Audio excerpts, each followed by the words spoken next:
Hi and welcome back. As I mentioned in my last video, I was originally planning on doing a video about my favorite cameras. I was going through some boxes for that video while thinking about my last video, my go-to cameras, but also thinking about my cameras I get the most enjoyment out of.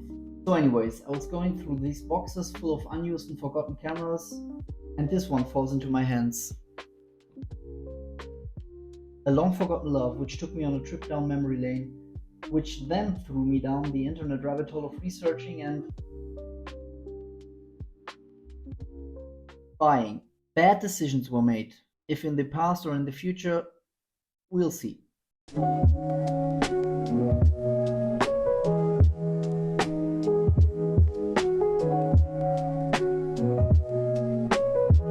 Okay, hear me out. This Olympus OM2N was my first professional camera after I bought my SRT on a flea market. I was on the lookout for a more professional camera after the film bug bit me, but I didn't want the mainstream Nikon F or Canon F1. I was kind of looking at the Minolta XM or XK for a while, but I didn't really like the looks of that camera. It has this weird tower for the light meter and I don't really like it. I've already had my 35RC and started researching Olympus, and somehow Olympus mostly gets overlooked and overshadowed by the bigger manufacturers as Canon or Nikon. And as I researched Olympus, I kind of fell in love with the whole mindset of Maitani and his whole idea of creating an SLR with Leica-like properties and proportions. So I've got this OM2N for pretty cheap, with just a 50mm f1.8, started snapping away and was pretty happy with it. Unfortunately, gear acquisition syndrome hit me pretty hard and I was thinking I needed other cameras to progress and get better, so my OM2N got retired and replaced by something new and shiny. Sometimes you make mistakes and realize it too late. Luckily, she was just forgotten but not lost, and I was super happy that I rediscovered her nearly 2 years later. So when I rediscovered this magnificent piece of engineering, both mechanical and electrical, I remembered that I put this camera away because at that time I wanted to focus on more mechanical cameras, and well, the OM2N has an electronic shutter. Jump back to last week. I was preparing for my next video, and as I stumbled upon my OM2N, I got a bit teary-eyed and brought her back, deciding I want to shoot more with that camera. At the same time, I started looking around the more mechanical Olympus cameras, and well, a few days later, this package arrived. Let's unpack the bad decisions I make late at night together. Oh, and if you don't care for that long unboxing and you want to skip to me talking about cameras, there's timestamps in the description.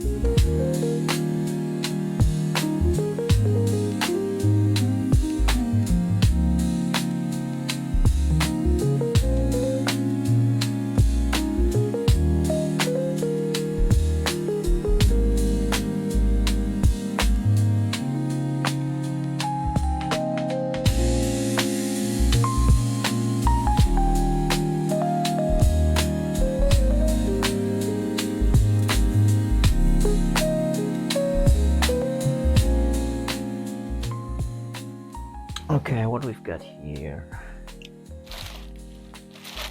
Open up this package first. Here we've got a filter.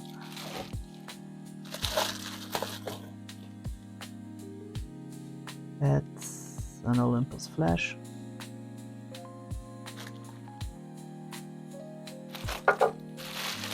And we've got the box for the 51.4. Let's unpack the lens. Oh my god.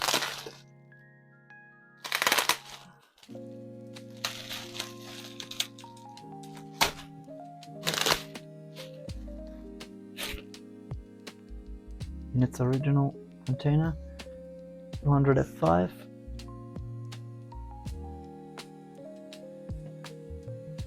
Tiny lens.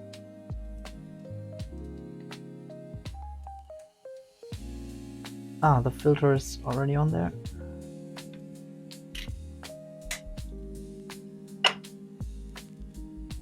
looks pretty clean.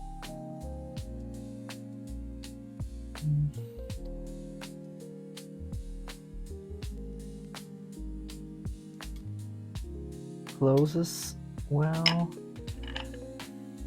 Aperture blades seem to be fine. Okay. Put her aside.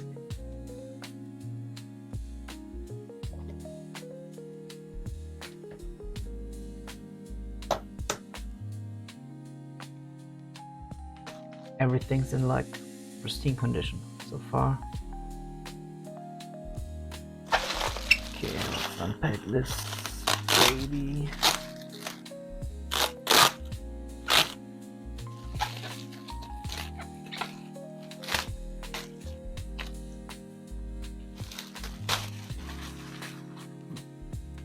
That I don't need anymore. No, there it is.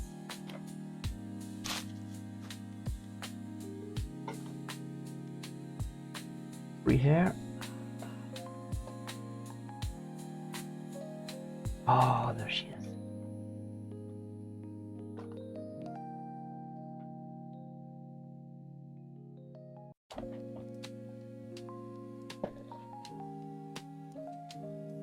Original leather case.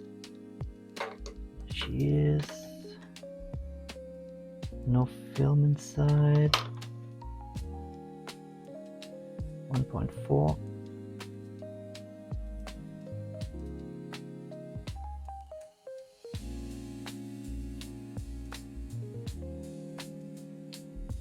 Wow, it looks in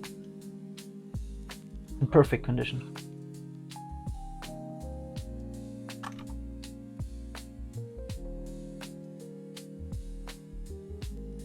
Yeah, the light seals are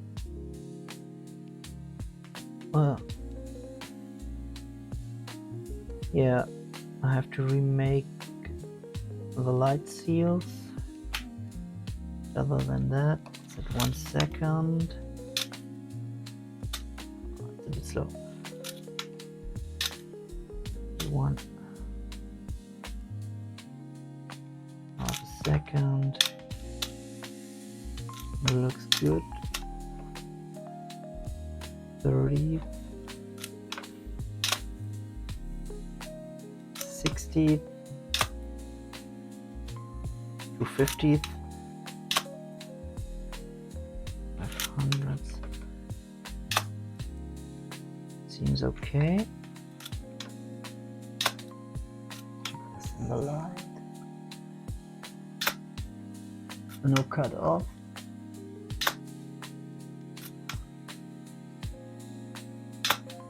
Looks like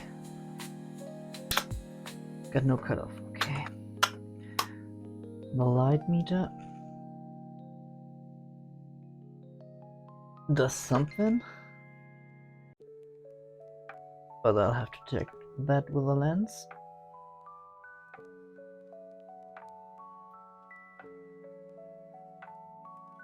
It's literally an amazing condition. Serial number over 1 million. It's a motor drive. Okay, let's check out the 1.4. Again, pretty tiny lens. Original Olympus filter on there.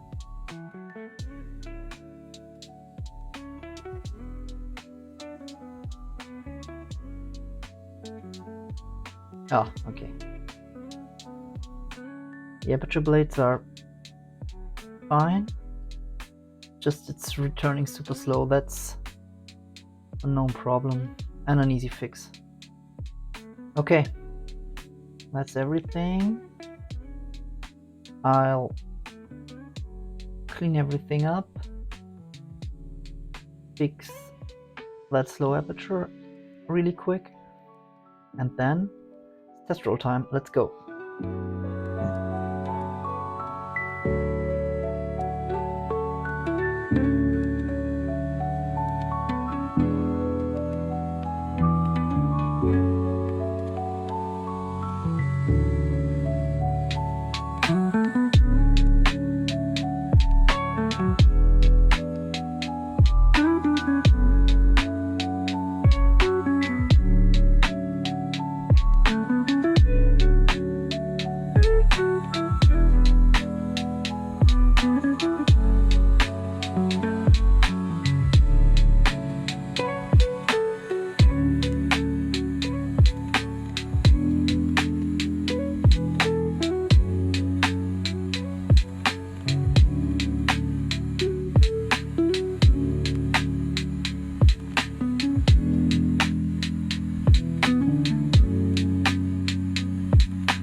Please welcome the newest member of Felix Gas Club, my new to me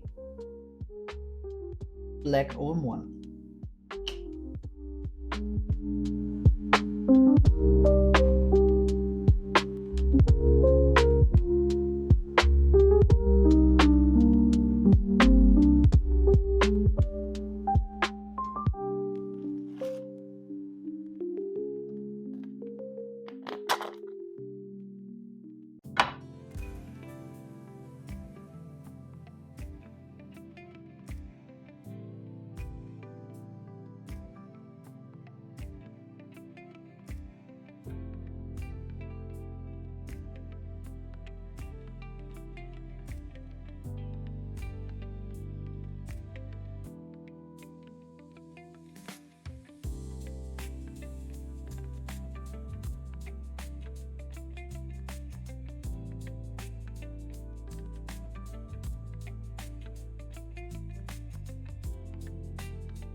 While I'm loading up the camera, a little disclaimer, don't be surprised by the grainy and dark raw light pictures, they're pretty underdeveloped. I'll talk about the why in the next section. Now that the cameras are ready, let's go for a little walk and shoot some test rolls.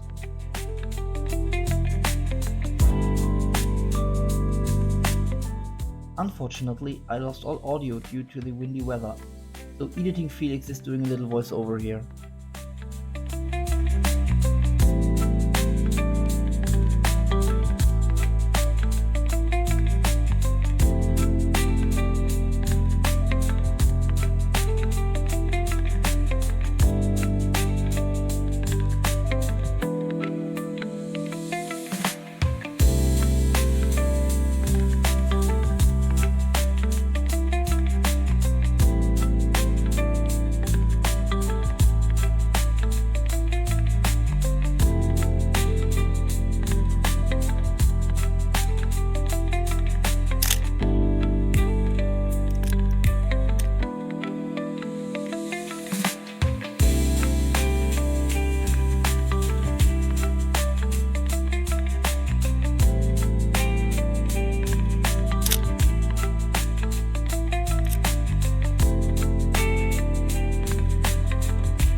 Okay, I'll talk a bit about how I'm test shooting my cameras. For test exposures, there's two possibilities I'm using. Disclaimer, this doesn't work if you just send your film in and don't get the negatives back, because the scanner tries to compensate for that underexposure so they all look evenly exposed. They just get grainier and more contrasty. Okay, for the first one I'll shoot the same picture with a fixed aperture and just increase the shutter speeds. If the times are more or less okay, the negatives should get darker and darker, and you'll see that on the negatives. Oh, wait a second, there's pictures coming.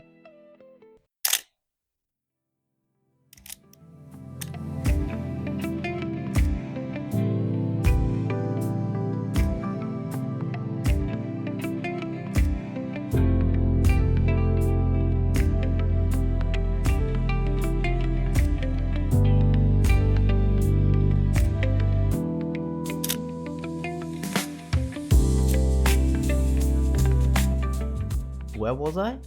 Oh yeah, test rolls. So, the other possibility is to meet the scene right and then shoot multiple pictures with the right EV but different settings.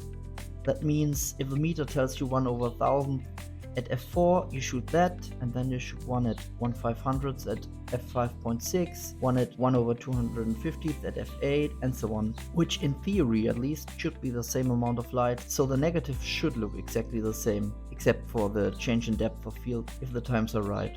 For the rest of my test rolls, I'm just shooting random stuff in different lighting situations with different apertures and check if the meter is halfway reliable. And don't forget to take notes.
After being disappointed for not having a telephoto lens on one of the cameras, I quickly finished the rolls and went back to develop them. Something quick on developing. I wanted to keep it as simple as possible and try something new with the roll-eye film that I knew worked with Kentmere. I dropped both of them in a Patterson tank and went on to stand develop them in Rodinal, 1+100 for 1 hour and 10 minutes, with an agitation after 35 minutes. The results are underdeveloped roll-eye negatives and okay developed Kentmere 400. I knew roll-eye needs longer depth times, but I thought I'd try it anyways. Nothing I do with a roll of important pictures. After development, I scanned them with my DSLR setup and inverted them in Negative Lab Pro without further modifications. As I mentioned earlier, Maitani was inspired by the proportions and the properties of the Leica M system, but he had the task to create an SLR, or he wanted to create an SLR. And it's incredible to compare the M2, which is basically the same as an M3, and the OM. Both have 1.8 lenses on them. Obviously, the rangefinder lenses are a bit smaller, but the proportions of just the camera body are pretty much identical. They're both sleek, both 1/1000 shutter speed, both fully mechanical if you're taking the original OM1. Obviously the 1.4 lens is even bigger, but if you're comparing just the bodies, it's incredible.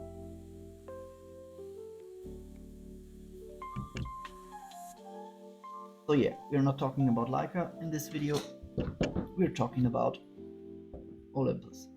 So let's talk a bit about the history behind the OM system. Maitani started pretty young at Olympus and started to create the Olympus pen camera, a half-frame camera, which was super popular, especially in Japan, which made Maitani basically a superstar at Olympus. A few years later, the Pen F followed in '63, which was an SLR and still half-frame.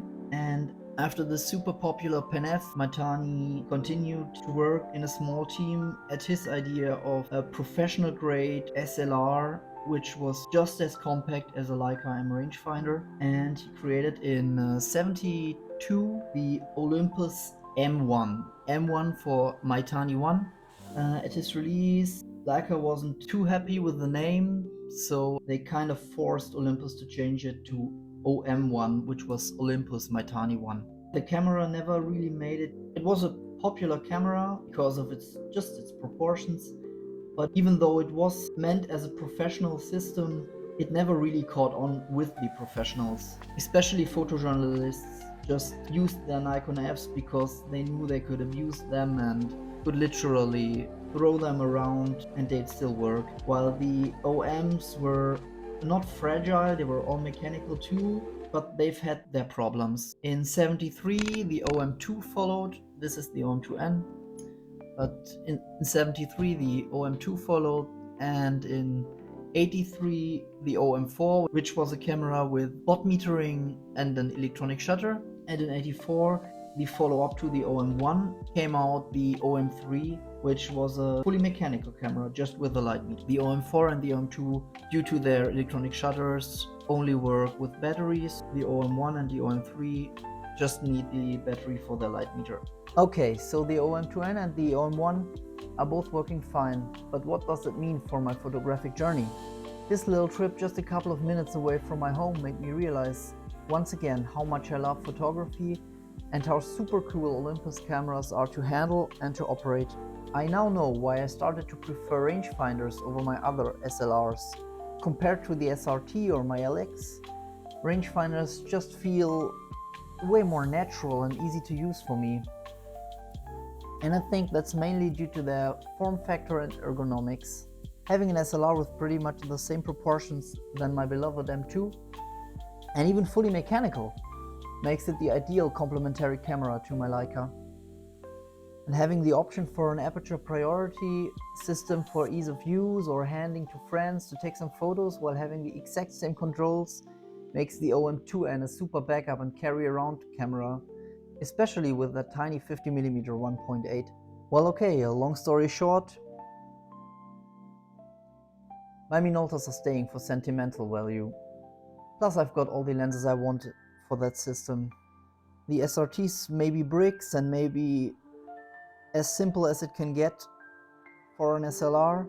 They are enormous and they're big and chunky and not as smooth as my M2 or my OM1, but they'll always have a special place in my heart. So, as I said, they are staying. The LX, on the other hand, the LX gets relegated into storage for now. Maybe I'll sell her to afford that 85 Ricoh lens, but first I put some more rolls through my OMs. With the glass I have my 250s, the 28 and the 200. This brings this video to an end. I hope you enjoyed my little Olympus story. Tell me about your favorite camera systems in the comments. Which are the must-have lenses in the OM system? Does anyone out there have an OM3 Ti?